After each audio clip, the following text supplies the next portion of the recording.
In Intimate Apparel by Lynn Nottage, I thought it was interesting how the play actually revolved around females. The previous plays we've read have had a stronger male presence and clearly were written by males, whereas this one was written by an African American woman, which gave it an interesting new perspective.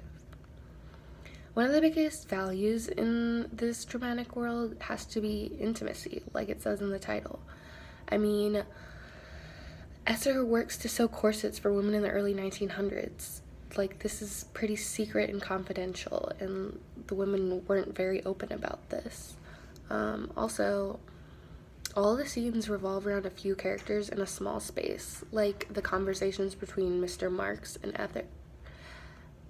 It represents intimacy, and as a whole, everything is just very close-knit. When reading Act 1, Scene 2, I wasn't sure what Mrs. Van Buren meant when she was talking about repainting the boudoir red. After looking it up, I found out that it meant like a small private room, and this helped me get an understanding of why it would be upsetting for her husband to not even know that the room had changed colors. It represented their lack of intimacy and love.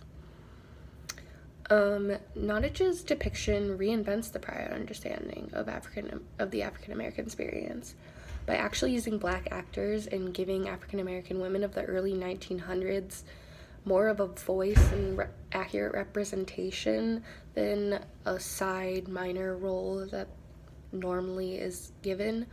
Really makes the role more human and respected than the past writers. Nottage's purpose was likely to give African American women representation in theater, because theater, like many other forms of media, has suffered very heavily from a lack of diversity. Nottage writes this to give a voice to African American women that they didn't previously have, and I think that's really important.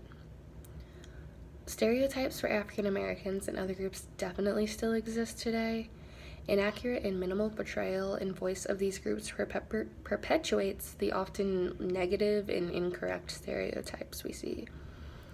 For example, President Trump's depiction of Mexican as rapists and drug dealers was heard worldwide since he has such a big platform, and I think it had a negative impact even when people knew this wasn't true.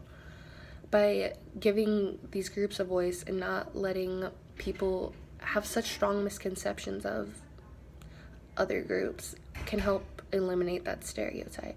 Giving these people a voice and more than just stereotypical characters in media can actually have a big impact.